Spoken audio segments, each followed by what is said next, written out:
Universitaria está de regreso con más información.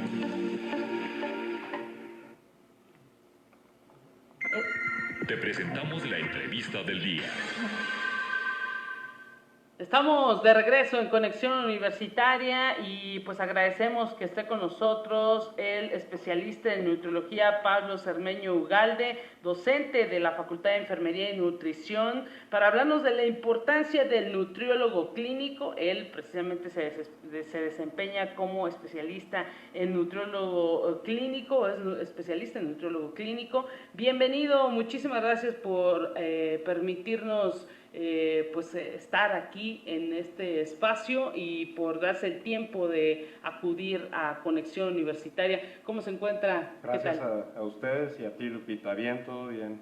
Y pues platíganos esta especialidad en el área de la nutrición, pues ¿qué nos puede decir? ¿Quiénes pueden acudir a ella? ¿Y desde qué óptica participa en esta profesión como es el área de la nutrición?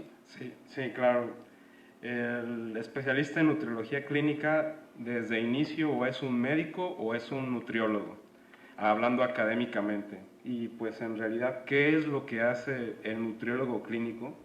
Pues se encarga tanto de evaluar como darle atención nutriológica a pacientes tanto sanos como los que van a estar en riesgo de alguna enfermedad, así como los que están enfermos principalmente. El especialista concluye una licenciatura en nutrición y es como una rama específica en la que se forma. Exacto, Lupita. El campo laboral principalmente del nutriólogo clínico es hospitales, pero también puede laborar en cualquier otra área en donde el nutriólogo labora, es decir, desde clínicas, centros de salud, docencia o investigación, pero puramente es hospitales en donde su enfoque es.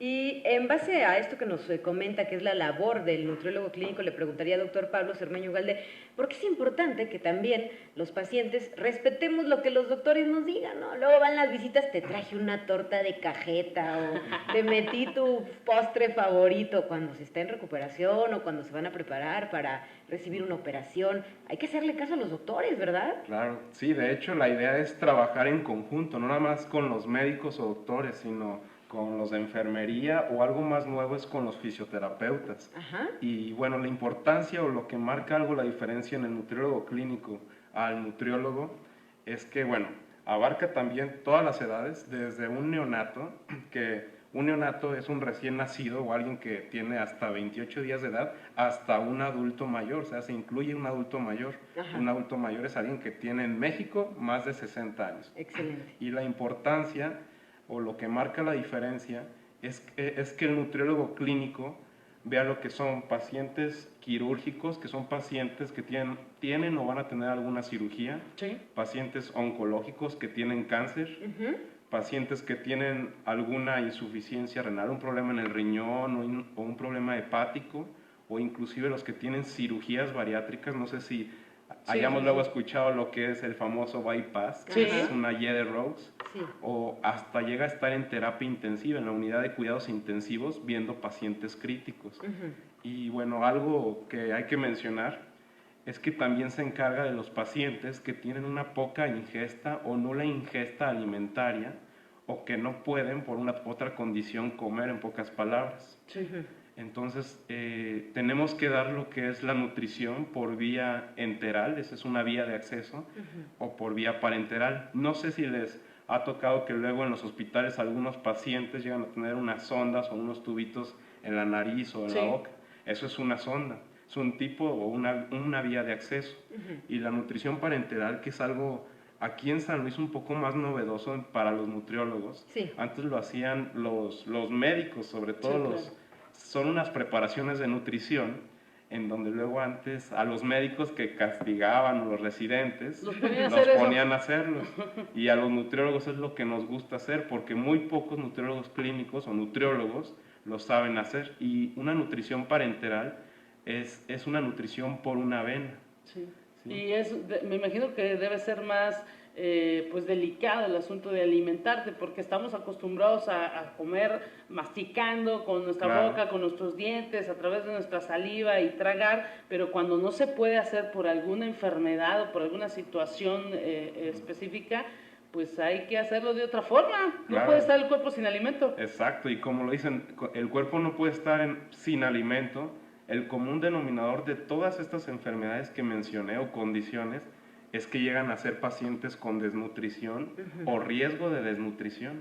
Y lo que se ha visto es que ha habido una relación de los pacientes hospitalizados que llegan desnutridos o que se desnutren a que tienen mayor riesgo de una estancia hospitalaria, o sea, que duren Prolongada. más, exacto, que duren más tiempo en el hospital, que tengan una recuperación más retardada, que inclusive puedan llegar a tener más enfermedades o un mayor riesgo de mortalidad. Un Sí. ejemplo de enfermedades o de una complicación: el paciente lo operan tiene una cirugía, no tiene una buena nutrición, y esa herida quirúrgica no va a cicatrizar bien. Claro. O podemos decir cicatriza, pero no del todo.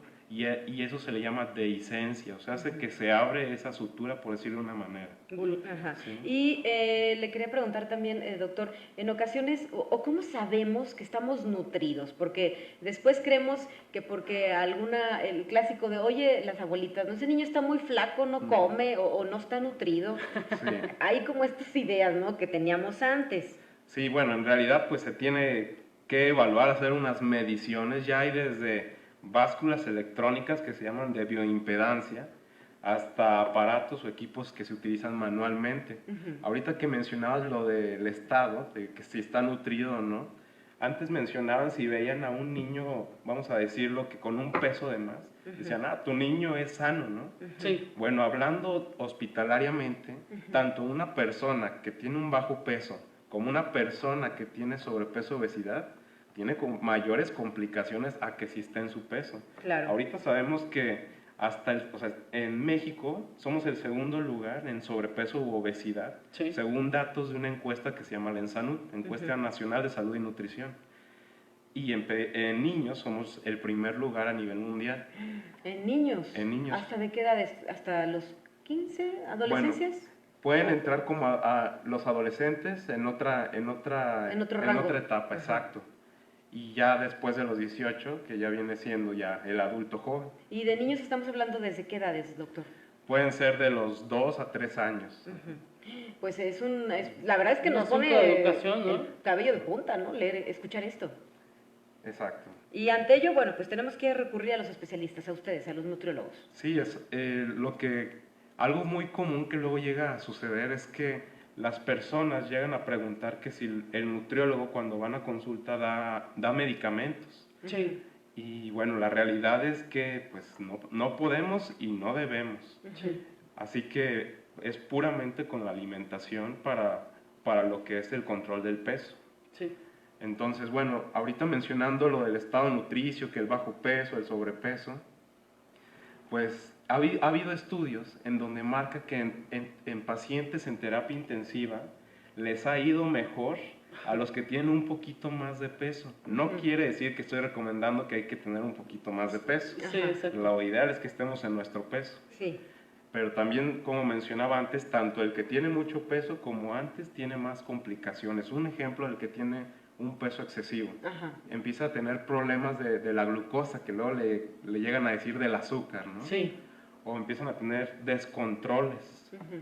Entonces, pues lo ideal es que estemos en nuestro peso a final de cuentas, ¿no? Y otro de los mitos que también debe romperse es de que no desayunes o sáltate la cena, ¿no? Porque esa es otra de las recomendaciones que luego así como que, no, mira, Claro. si haces esto, pierdes peso o Claro. vas, Claro, fíjese que inicialmente se vio en la Segunda Guerra Mundial que las personas en campos de concentraciones, las que tenían mayor grado de desnutrición, Ajá.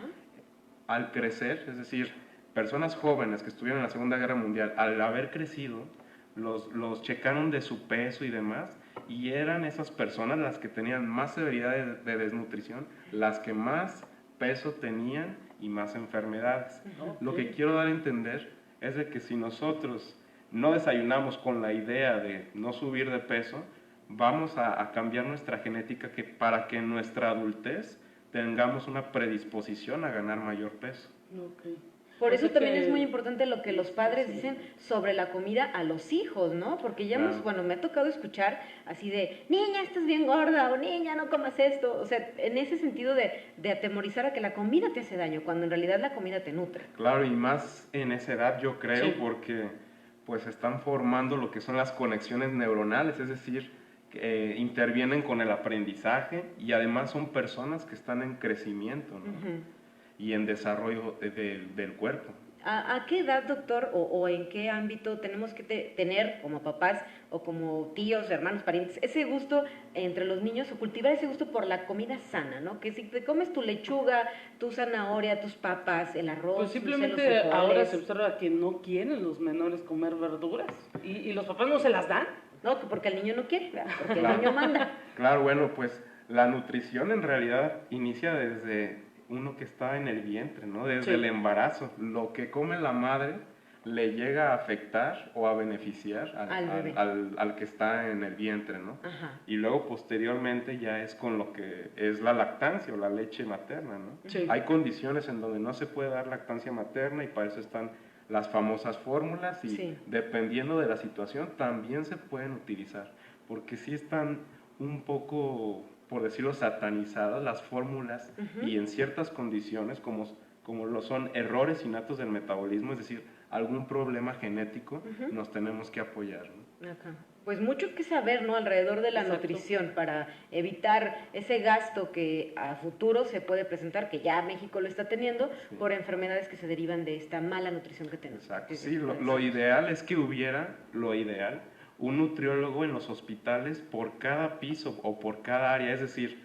en los hospitales tenemos lo que es cirugía y medicina interna, tenemos neurología, tenemos unidad de cuidados intensivos. Lo ideal es que en cada área hubiera un nutriólogo y la realidad es que hay de 2 a 3 nutriólogos y bien nos va por cada hospital. Esta especialidad de nutrición clínica, ¿en dónde se estudia? Porque pues no sabemos si aquí en la facultad específicamente estudias la licenciatura en nutrición, en la facultad de enfermería y nutrición, pero pues las especialidades, ¿cómo andamos? Bueno, la especialidad en nutriología clínica como tal, especialidad, es en la Universidad Autónoma de Nuevo León en Monterrey. Okay. Si hay maestrías, la diferencia de lo que es una maestría en nutrición clínica es que los especialistas, como su nombre lo dice, inician desde el primer día lo que son las prácticas hospitalarias, además de lo que es el contenido teórico. Ok, o sea, tienen pues una práctica constante, ¿no? Claro, claro. Y bueno, hablando de esto, pues la palabra clínica viene de lo que es cama, ¿no? Sí. O sea, que son pacientes hospitalizados, ¿no? Perfecto, pues le queremos agradecer que se haya dado el tiempo de venir hasta acá. Gracias a ustedes. Y pues de que nos haya explicado todo esto que tiene que ver con la nutrición y la especialización, que pues tiene un área muy específica de trabajo, y pues esto también nos abre el panorama para entender todo lo que las profesiones pueden llegar a impactar en distintos ámbitos, ¿no? Sí, gracias a ustedes. Gracias, doctor Pablo Cermeño Ugalde, desde la Facultad de Enfermería y Nutrición nos acompaña en esta ocasión, docente, me imagino, pues de la propia licenciatura en nutrición, ¿verdad? Gracias por esta cátedra que ya nos dejó. ¿Dónde lo siguen? La gente que lo escuchó? Más fácilmente, busquen mi nombre, Pablo Cermeño Ugalde, en internet. Y ahí salen todos los datos. Algo debe de saber. Para ir a consulta también, ¿verdad, doctor? También doy consultas. Perfecto. Muchas gracias. Nos vamos a ir a la pausa, 9 de la mañana con 28.